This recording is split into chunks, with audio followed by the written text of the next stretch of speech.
Hey everyone, I'm Ann. Welcome to the second mini episode in the series that I'm calling Savage Self-Awareness, the ways that we numb out. This is episode 2, where we're going to talk about the bite-sized blanket, which is food. Okay, confession time. I have absolutely stood in front of the fridge at 10 p.m. like I'm waiting for it to reveal the meaning of life. Spoiler alert, it does not. Food is one of the most socially acceptable ways we numb out. And oh, it's a good one. It's legal, it's fast, and let's be honest, ice cream never judges us. But here's the savage self-awareness part. Most of the time, we're not feeding hunger, we're feeding hurt, or stress, or boredom, or loneliness. And those calories, they don't actually fill the hole we're trying to plug. Today, we're getting naked about emotional eating and asking, what feeling are you trying to smother under those snacks? So this is a big one because I think in our society, we've gotten to this place where there was so much fat shaming that was happening. And then there's all of this body positivity that's coming back. And it's really dividing us because it's who are we to say, if you're someone from the outside of someone else's life, what they should or shouldn't be putting in their face. Who cares? That's on you, right? Pay attention to what's happening in your own yard. But the problem with that is the people that are then coming from this body positivity thing, which I 100% agree with, if you're not really being accountable to the things that you're doing to yourself, and you are at this place where you're eating your feelings or numbing out with food, which is an excellent number. When I quit drinking, I very easily was able to recognize myself numbing with food. And so if you're going to do that intentionally, do that. That's totally fine. Do whatever. But when you put yourself into this autopilot situation and you just go on autopilot and numb with food specifically, it's a dangerous place to come from because it really, you're sabotaging your own life by sabotaging your health, sabotaging your body, right? Your body is supposed to be a tool that you use.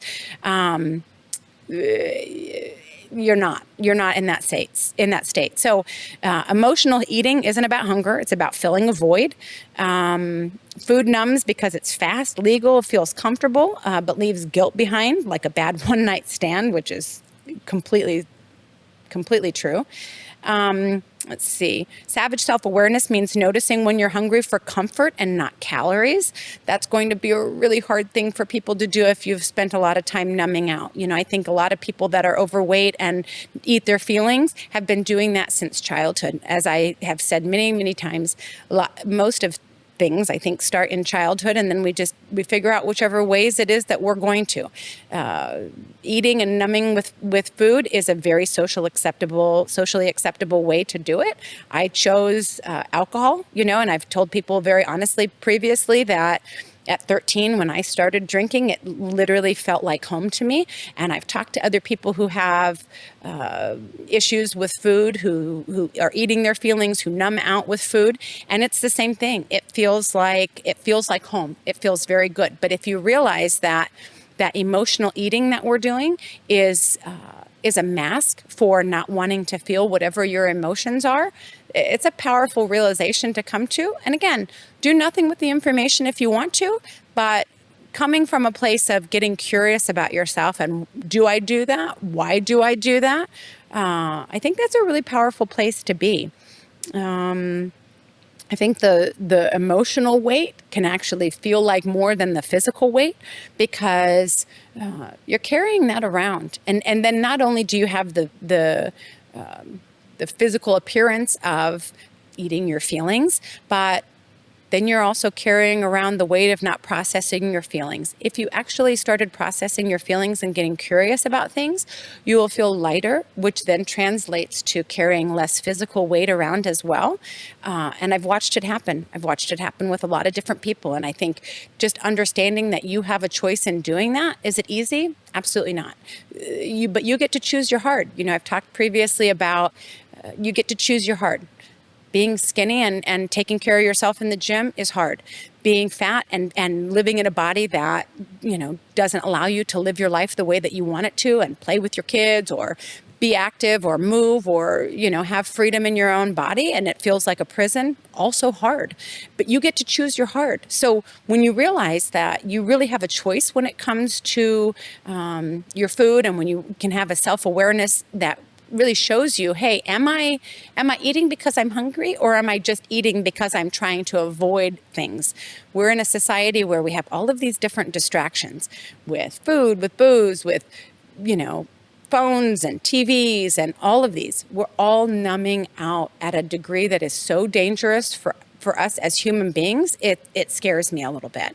A savage self-awareness question. Am I feeding my body or am I feeding my feelings?